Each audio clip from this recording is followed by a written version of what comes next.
Talk to me. WSRadio.com.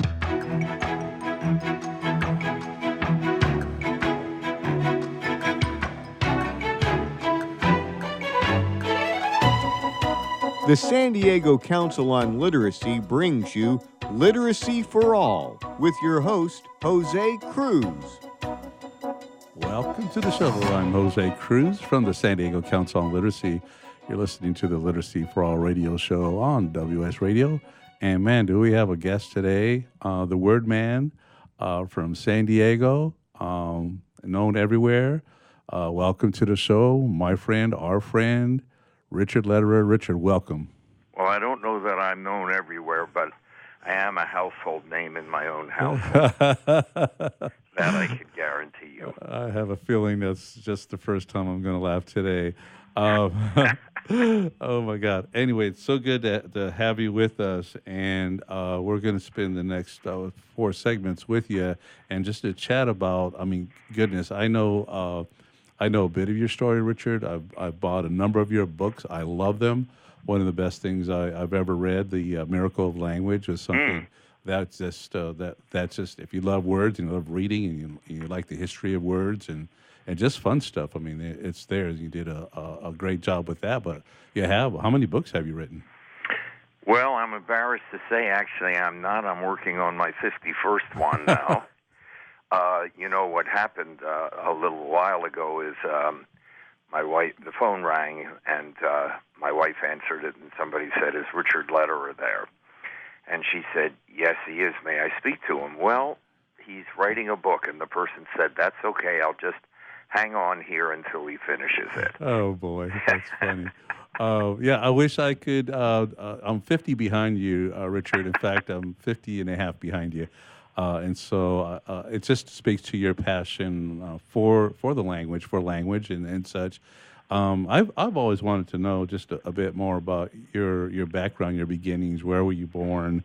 What kind of boy and what kind of student were you? Because you're the word man, where I come from. So how did all that happen? Well, I was born in Philadelphia at a very young age, and I grew up in West Philadelphia.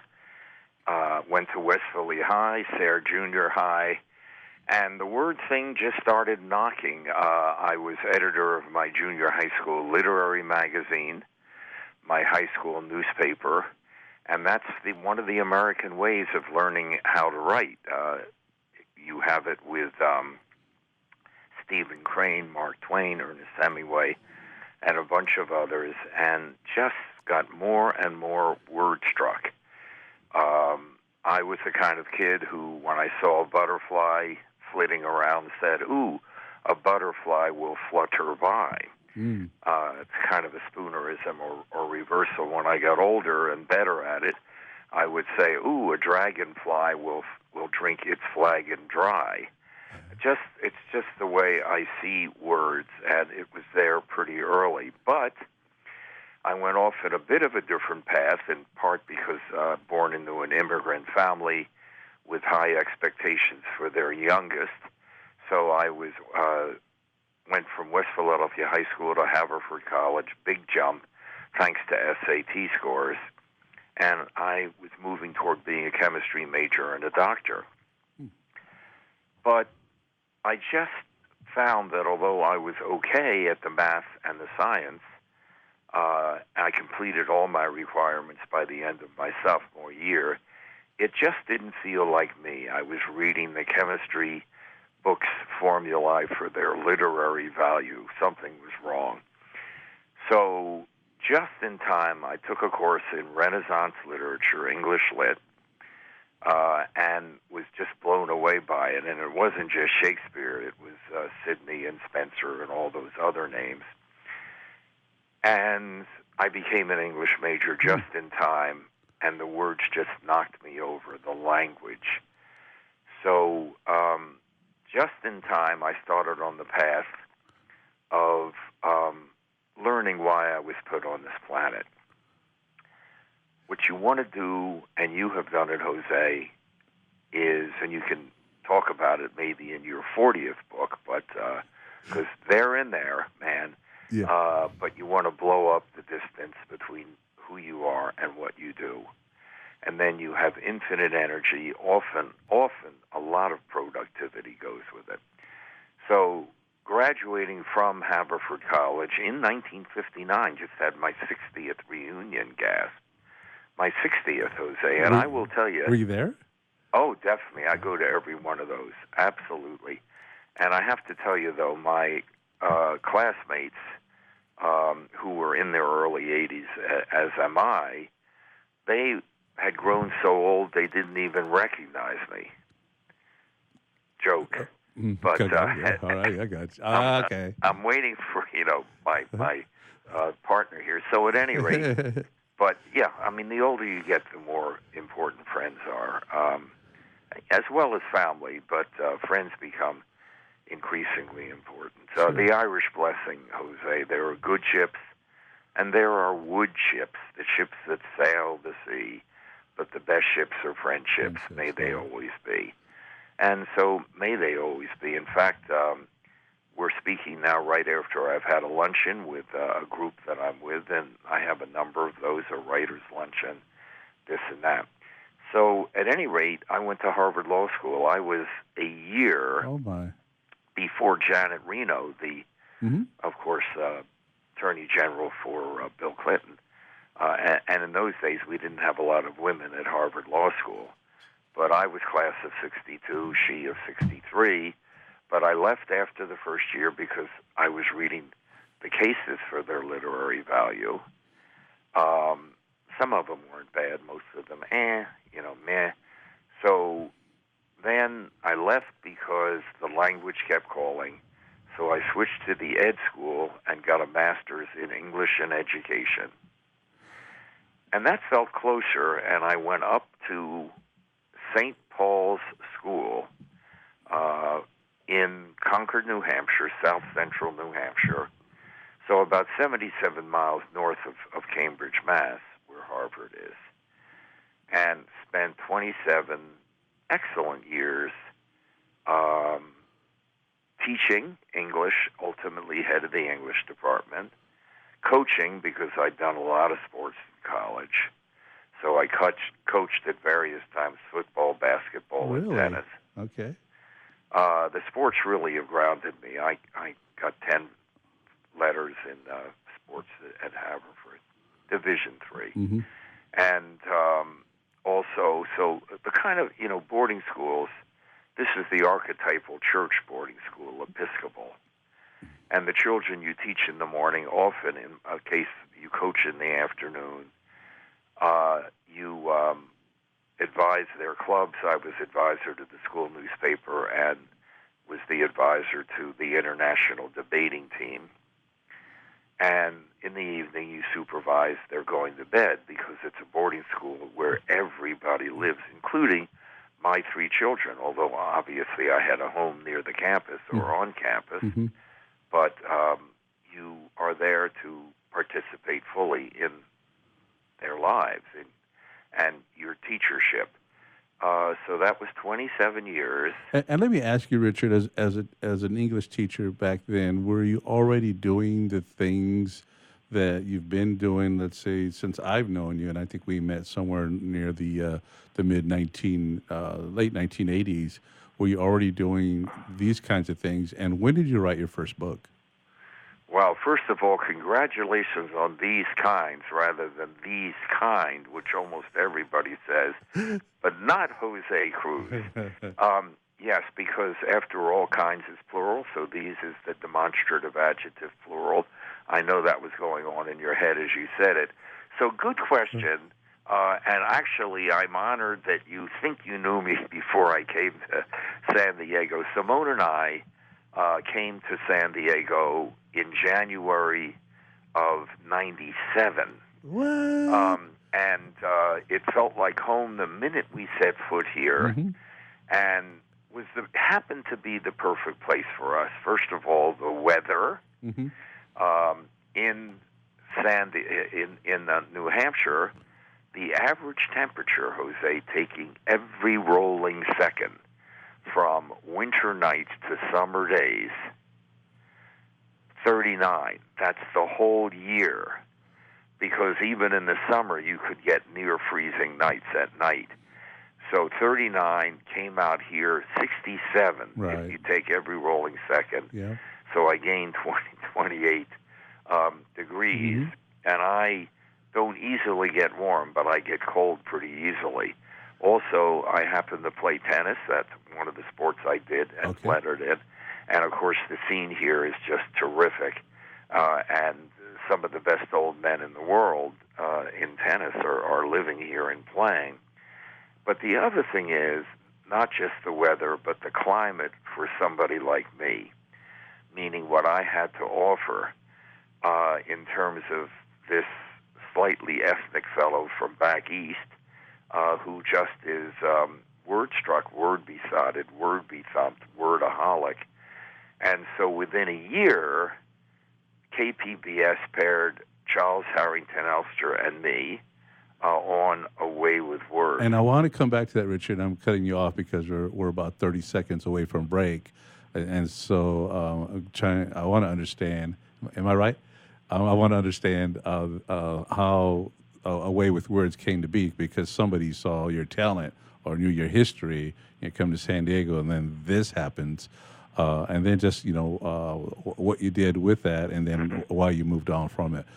So we're talking to Richard Lederer. You're listening to the Literacy for All radio show on WS Radio, the worldwide leader in Internet talk.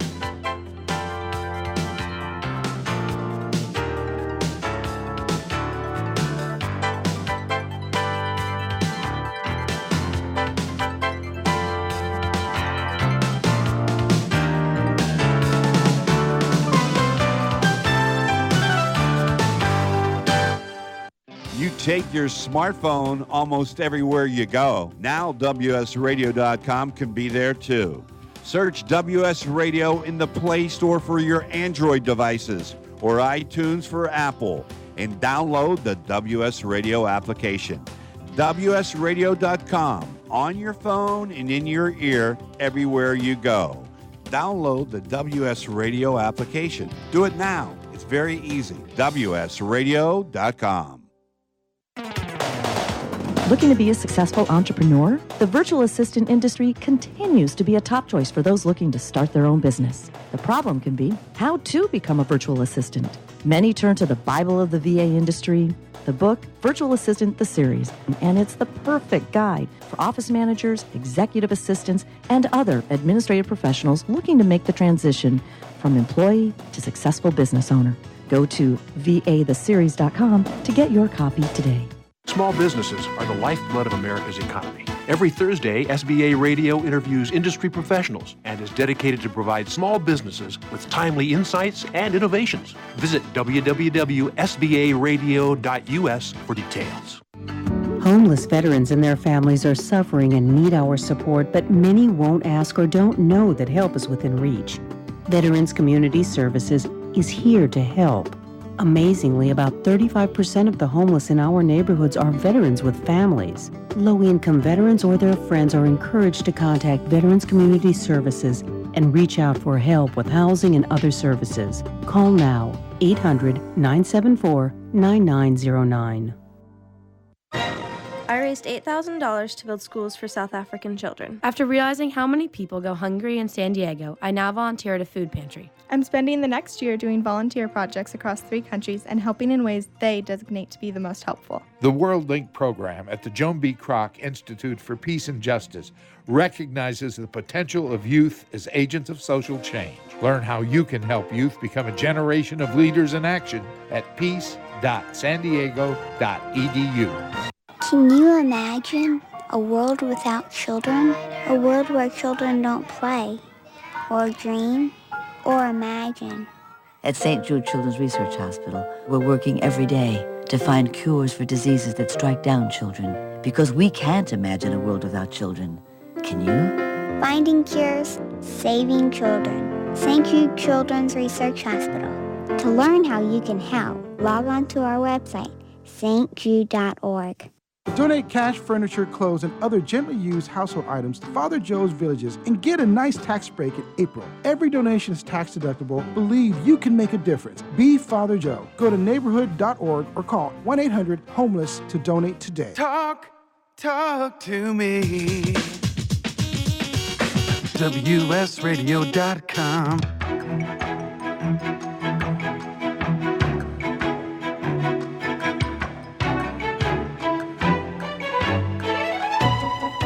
The San Diego Council on Literacy brings you Literacy for All with your host, Jose Cruz. Welcome back to the show. You're listening to the Literacy for All radio show. I'm Jose Cruz from the San Diego Council on Literacy. We're on WS Radio, and we're talking to the word man, Richard Lederer. Richard, this is going to be like the fastest hour of my life. I know that already. So there's some things I want to make sure that we cover. And one of the questions I had, I want to get back to Away with Words, the radio show. But are you a note taker? How do you? I know you have an incredible memory. Are you a note taker? All this stuff stays in your head. When did you start collecting quotes and ideas and just a lot of the material for your books? I do take some notes, but much of it is in my head. And, of course, the computer is just a terrific tool for that. Type it on if necessary. But a lot of it is in my head. And the great thing about working in language, Jose, is you don't have to go to a special room or a laboratory or part of the world. Language is all around us. You just have to listen to the way people talk, their dialects, their thoughts, their mistakes, and then after a while it starts to cohere into a pattern. And especially if you're writing a column, and I know we'll talk later about my letter on language column in the Union Tribune. But yep, and the festival of books, we want to get that in there too. So absolutely, and so it's pretty much like that. And then I know you were interested in what were my first books, and so very briefly, when you're at a boarding school such as St. Paul's that I alluded to briefly, most of your time is taken with trying to ensure that our very talented boys and girls grow up to become successful, outreaching men and women. That is our goal, especially at a religious school like St. Paul's. So not a lot of writing, but school books. So my first writings were a 5-book series on grammar and writing for schools, and literary guides. And then I moved into the larger market books, and I'll just briefly tell you how. When I got a PhD in linguistics, the scientific study of language, at University of New Hampshire, while teaching and coaching, and I was exhausted. But I did give a talk at the local Rotary, and the editor of the town paper was there. And he said, "This would be a great column. When can you start?" And I said, "Not for a while. I need to recover." So I started some months later a column called Looking at Language. And at the end it said, "Please send your thoughts and observations about language and contributions to Richard Lederer, St. Paul School, Concord, New Hampshire, 03301. And among the items that came in were bloopers, that people found these funny bloopers written by students, and the Greeks invented 3 kinds of columns: Corinthian, ironic, and dork, for example. Oh, they're so much fun, yeah. Sir Francis Drake circumcised the world with a 100-foot clipper, and so on. And I didn't throw them away. I saved them, and because I'm a pattern finder, gradually they started to, some would say congeal, I would say cohere, into a history of the world according to student bloopers, which ultimately I published, meaning in a coherent narrative, starting with the Bible and way back in the Egyptians and up to nearly the present, the 20th century at any rate. And I published them in 2 installments, and ultimately, they spread like wildfire and showed up in South Carolina, Charleston, I think it was the News and Carrier, I can't remember, and I get a call from a publisher. Gee, we like your bloopers down here, Mr. Lederer. Yeah. Do you have enough to do a book? And I said, absolutely. I have been saving church bloopers, insurance bloopers, headline bloopers, yada, yada. And out came a book called Anguished English and sold 1 million copies. Right. Wow. Wow. But it's because I saved those bloopers Right. and because I gave that talk. And again in my life, being out there and saying, you lose all the points in life you don't play. So play those points within the rules and not at the expense of anyone else, and we'll see what happens. And later on, whether this segment or another, Jose, I have an even more spectacular story as to how I got the gig with the Union Tribune, but the same kind of thing. Well, and I just want to say, I'll interrupt you just for a second, Richard, and that Please. is that you have, in the course of accumulating all this literature and quotations and such, if you or maybe you were born this way, I don't know, but you've acquired a lot of wisdom. And so I'm listening to you right now. It's like, man, I'm losing time. There's things I should be doing. I wrote it down. And close that gap between who you are and what you do. Right. And blow it up, that gap. See? And so it's I mean, that is so exciting to me. And then here you are, you've taken that, your fascination with words and your talent and your memory and being, and you do just a great job of putting things where they belong. That we benefit from that, but it's your passion and you followed your heart and I know you're still having a lot of fun. Yes, 81, and I just finished my 51st book, at least at an advanced draft, called Verbivore Banquet. So kind of all over the place in the things I do. One aspect of my writing, well, two. One is productivity. If I have something to offer to make the world a better place, I do it, and so I produce a lot. I don't have to force myself to do it. And the second is range. So everything from bloopers and puns to anagrams and palindromes, which is a very different part of the brain, to grammar and usage, to pronunciation, to history of the language, to how to write better, all of that. Those are all within the purview, the real estate of language. So why not at least treat the ones that you think you can make the world a better place by treating? Yeah, and like you say, you don't have to go anywhere. I mean, language is with us. And we come from what we call oracy, and speaking and listening and telling stories and going all the way out. I think I asked you a question not that long ago, and I don't know if you answered the question, but I'm going to put it out there again. It has to do with Homer and the poems and the Iliad and the Odyssey. Yes. How did we ever? Well, one, you're one of the people that's putting literature out there so that it doesn't slip away from us, and we have some paranoia about that. How were we able to keep those things into play? These epics, Homer's works and such. Sure. I'm sure he was a guy like you. Well, they were memorized. Believe it or not, then there wasn't a lot of stuff written down. So a little bit like Fahrenheit 451, they were memorized in people's heads. And that's how we did it. And we probably had better memories then. But as we have more written words, we have our memories shrink rather because we know it's there. And now, with, of course, the Internet, the computer, all of that stuff, it may be we're losing our memories even more because everything we want is there. If we push the right buttons, we don't have to have it inside our crania. Right. So we're not exercising those things, and I'm not sure how much it would be news to people for them to hear that. Yes, it wasn't just Homer. There were people who were memorizing what Homer was producing, and it wasn't just one or two people. It was a lot of people who could do the Iliad for you. Right? That's right, and the Odyssey and the whole it's bit. Incredible. I do want to touch, and we're going to go to break in a couple of minutes, but you mentioned outreaching to young people, how that was part of your job.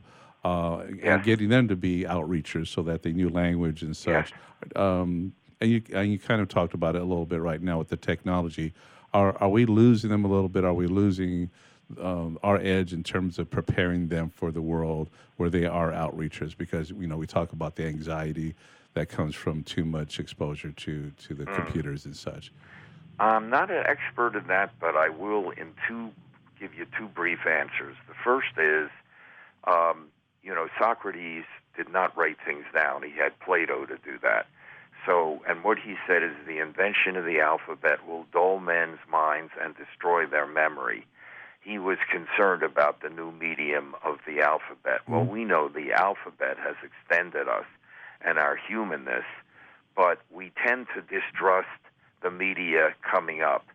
For me, the computer, now, of course, it came in when I was an adult, but for me, it is just a tremendous enhancement of my mission of, wanting to be everybody's English and history teacher. But we now do things differently. We think differently. There's no question that social media and all are changing young people. We're concerned of the loss of social skills and face-to-face conversation. We'll see how that turns out. The other thing, and I think related, is my advice to all the parents out there in terms of their children.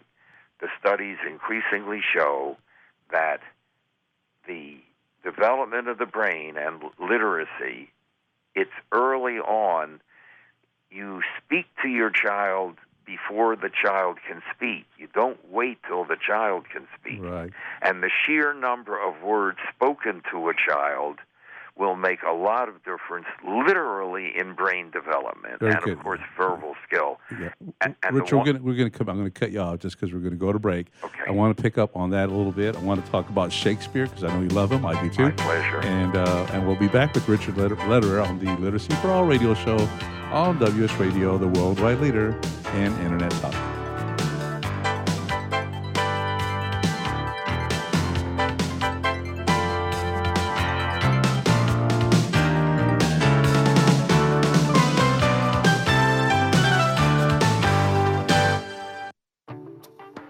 Nowadays, internet devices are an integral part of your home. Everyone in your family has a smartphone, tablet, or a computer. Life is easier knowing that all your devices are secured and your family can surf the internet carefree. ESET Multi-Device Security Pack does just that. One license for all your devices. With ESET, it's simple to stay protected and save money. Enjoy safer technology with ESET Multi-Device Security Pack at ESET.com. That's ESET.com. On the internet, your business's reputation can be unjustly destroyed in an instant. Don't wait for that to happen. Building and marketing your 5-star reputation can increase your business by as much as 19%. Take control of your reputation and have the 5-star reputation you deserve with Reputation Marketing Solutions by DSI Development. Become the go-to company by visiting 5starrepmarketing.com. The number 5starrepmarketing.com. Hey, it's Catherine from Listen Local Radio. Moe's Guitars has proudly served the San Diego music community since 1975. Specializing in guitars, basses, mandolins, banjos, and ukuleles, they buy, sell, trade, and consign. If you're looking for lessons, repairs, accessories, and cool gear, you found the right place. Located in downtown La Mesa Village, stop by and check out their digs or visit moesguitars.com or their Facebook page. mozeguitars.com, 619-698-1185. Tired of presentations with no impact, no inspiration, and no traction? Do dull speakers have you and your team disengaged and distracted by smartphones? Christopher McAuliffe brings energy, insights, and 2 decades of experience, delivered with punch, humor, and heart. Your team will leave energized, uplifted, and with a sense of purpose. Visit ChristopherMcAuliffe.com to bring some heat to your next speaking engagement. McAuliffe. ChristopherMcAuliffe.com. Nowadays, internet devices are an integral part of your home. Everyone in your family has a smartphone, tablet, or a computer. Life is easier knowing that all your devices are secured and your family can surf the internet carefree. ESET Multi-Device Security Pack does just that. One license for all your devices. With ESET, it's simple to stay protected and save money. Enjoy safer technology with ESET Multi-Device Security Pack at ESET.com. That's ESET.com. Tired of presentations with no impact, no inspiration, and no traction? Do dull speakers have you and your team disengaged and distracted by smartphones? Christopher McAuliffe brings energy, insights, and 2 decades of experience, delivered with punch, humor, and heart. Your team will leave energized, uplifted, and with a sense of purpose. Visit ChristopherMcAuliffe.com to bring some heat to your next speaking engagement. McAuliffe. ChristopherMcAuliffe.com.